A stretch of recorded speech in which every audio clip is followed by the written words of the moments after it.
ہے، کیا تعلق ہے، اللہ ہمارا کیا لگتا ہے۔ ایک مسلمان کو سوچنے کا زاویہ قرآن میں اللہ فرماتا ہے والذین آمنوا اشد حبا للہ، جو ایمان والا ہوتا ہے وہ اللہ سے اشد محبت کرتا ہے۔ عربی میں اشد کہتے ہیں سب سے زیادہ سخت، بہت زیادہ، گویا ہم اپنے الفاظ میں عشق جس کو کہتے ہیں۔ تو ہر مومن اللہ سے عشق کرنے والا ہوتا ہے، یہ قرآن ہے، میں کوئی اپنے گھر کی بات نہیں بول رہا ہوں۔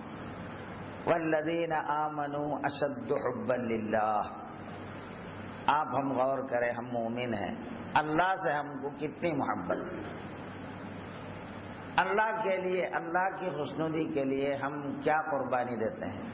ابراہیم علیہ السلام اللہ کی توحید کے خلاف جب قوم کو دیکھا تو آپ سے برداشت نہیں ہوا، آپ جو ہے قوم کو ہر طرح نصیحت کرتے تھے، یہ تم اللہ کے ساتھ یہ سب چیزوں کو کیوں شریک ٹھہراتے ہو، جن چیزوں کو تم پوجا کرتے ہو خود اپنے ہاتھ سے بناتے ہو، جو چیزوں کو تم خود اپنے ہاتھ سے بناتے ہیں ان کا پوجا تم خود کیوں کرتے ہیں؟ کیا وہ تمہاری سنتے ہیں؟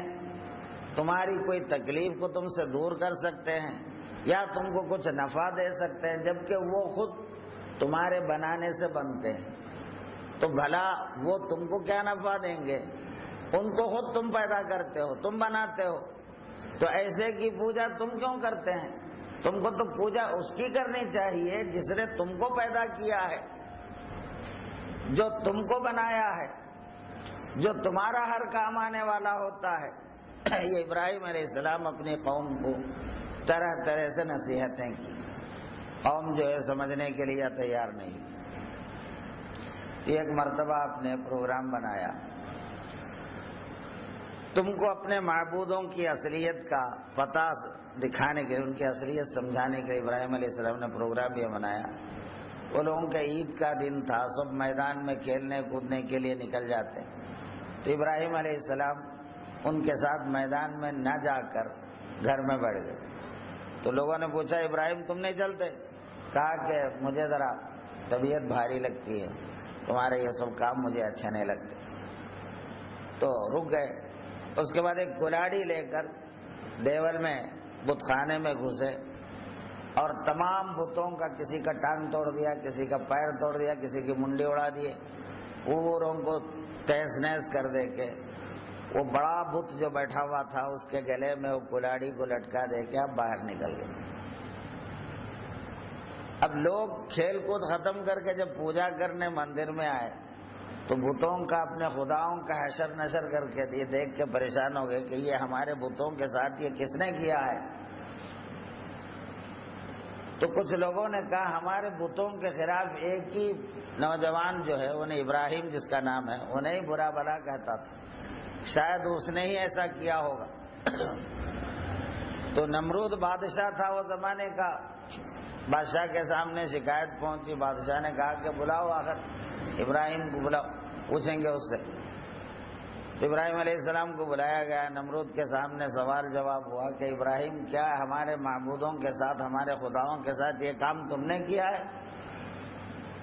تو آپ نے یہ فرمایا بل فعلہ کبیرہم، ان میں جو بڑا ہے اس نے کیا۔ بڑا تو آدمی بھی ہوتا ہے، بڑا تو عام نظر میں وہ بڑا بت بھی ہو سکتا ہے، دونوں مفہوم اس میں نکلتے ہیں۔ تو آپ دو معنی نکلنے والا ایک جواب اس لیے دیے کہ تاکہ وہ لوگ بھی غور و فکر کریں، کیونکہ اس کے گلے میں کلاڑی بھی ہے، تو شاید بڑے کو چھوٹوں کی موجودگی پسند نہیں آئی ہوں گی تو انہیں ایسا کچھ کیا ہوگا، کم سے کم ایسا تو سوچے، یا پھر بہرحال ان کے اندر ان کے معبودوں کی حقیقت سمجھ میں آ جائے۔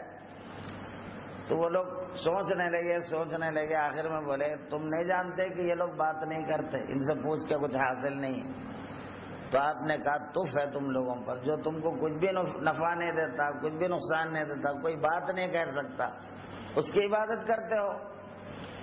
تو اب قوم بگڑ گئی۔ اب سمجھنے کے بجائے وہ لوگ جو ہے چونکہ جن کے اندر صحیح سوچ کا زاویہ نہیں ہوتا، وہ ہدایت کی طرف آنا نہیں چاہتے، وہ ضد پہ اڑ جاتے ہیں۔ تو بولے اب ہمارے خداؤں کی جس نے یہ توہین کی ہے اس کی سزا دو۔ ابراہیم علیہ السلام کو آگ میں جلاؤ۔ اب ایک علاقے میں ایک بہت بڑا چودیواری، ایک بڑے علاقے کو دیوار سے گھیر دیا گیا، بہت بڑا ایک کیا کہتے ہیں چودیواری بنا دی گئی۔ اس میں آگ، لکڑیاں، مختلف قسم کے لکڑیاں ڈال کے جمع کر کے خوب بھر دینے کے بعد اس میں آگ سلگائی گئی، بہت بڑا آگ بنا دیا انہوں نے۔ اپنے خداؤں کی توہین کرنے والے سے بدلہ لینا ہے۔ ابراہیم علیہ السلام کو ایک گھر میں قید رکھ دیا گیا اور آپ کو قید خانے میں رکھ کر یہ آگ میں ان کو ڈالنے کا پروگرام بنا چکے۔